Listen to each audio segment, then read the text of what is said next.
The fortress on Crest was built to survive anything. It had survived solar storms. It had survived rebellion. It had survived 3 wars. But it had never survived silence. The silence came first. It crept into the command chamber after the last alarm died. It filled the space where officers had stood moments earlier. The smoke still curled in the air. The holographic war tables flickered and glitched like they were confused about who to obey. Queen Savara stood alone. Her crown was tilted slightly. Not because she was weak. Because the blast had shaken everything. Her long silver ears twitched at the fading echoes of boots running away. Running. Her royal guard. Her generals. Her protectors. They had withdrawn with perfect discipline. Without her. The blast doors sealed behind them. Savara did not shout. She did not beg.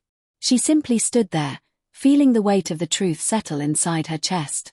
They had followed doctrine. Preserve command. Retreat. Regroup. The Queen was expendable. The war was not. A low explosion shook the outer wall. Dust rained down.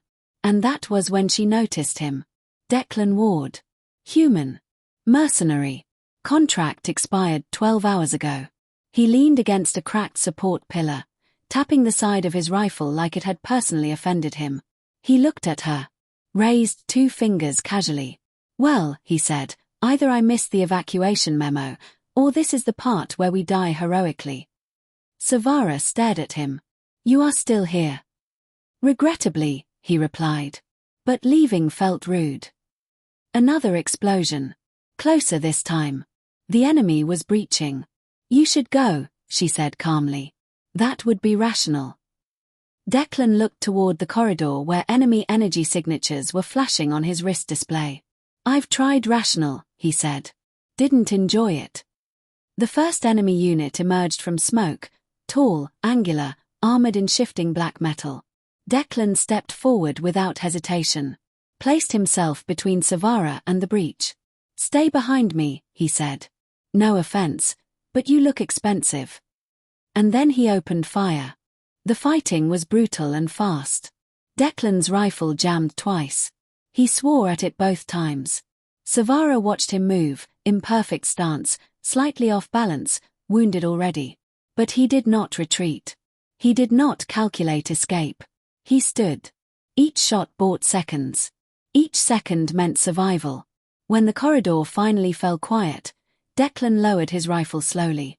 Good news, he said, breathing hard. They're discouraged. He looked around at the broken chamber. Bad news. We're trapped. Savara studied him. Why did you remain? She asked softly. Declan shrugged. Someone had to. That answer stayed in the air. Not oath. Not duty. Not politics. Choice. The fortress groaned again. They moved through emergency corridors as the structure began to fail piece by piece. Declan was bleeding. He pretended not to be. You are injured, Savara said. Minor disagreement with physics, he replied.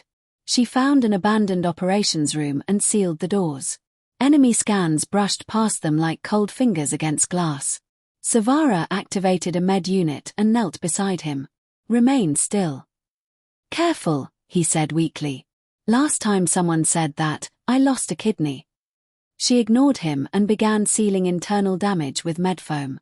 He watched her carefully. You fix things yourself, he said. I am trained, she replied.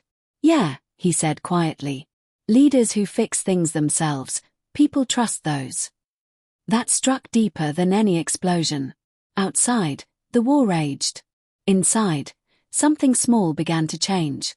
The enemy changed tactics. Savara felt it before the scanners confirmed it. They are deploying phase units, she said.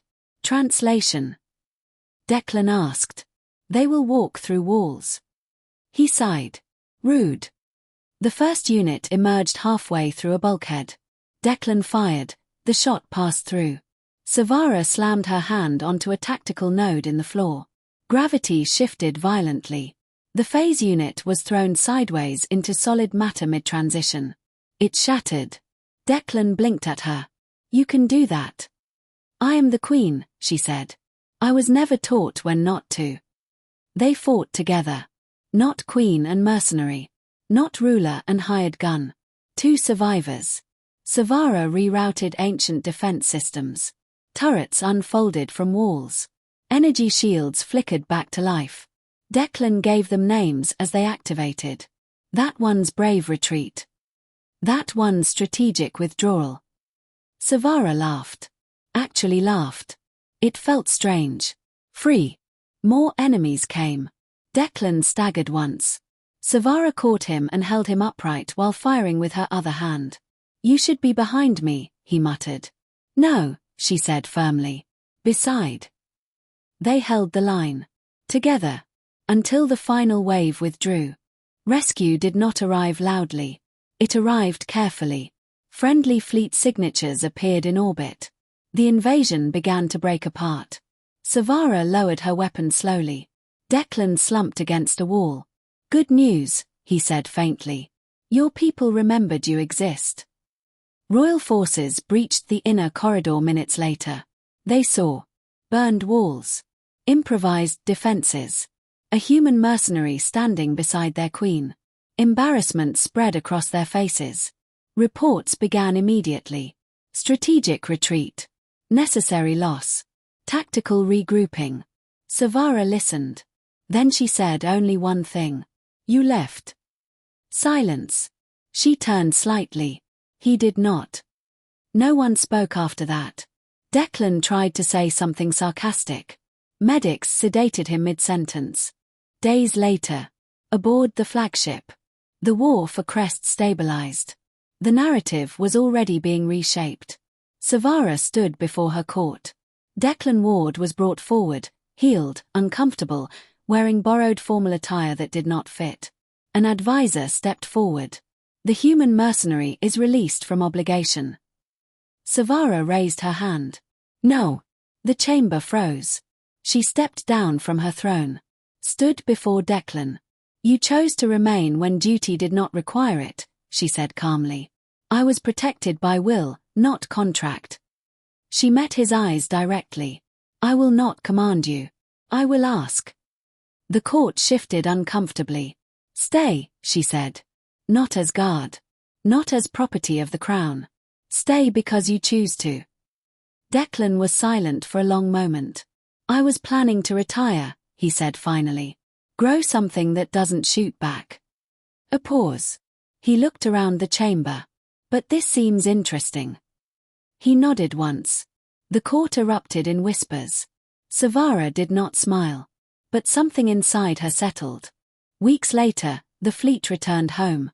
Savara stood by the viewport, watching stars stretch into long lines. Declan stood beside her. Arms crossed. What happens now? He asked. Savara thought of the fortress. Of the silence. Of abandonment. Of a single human who stood anyway.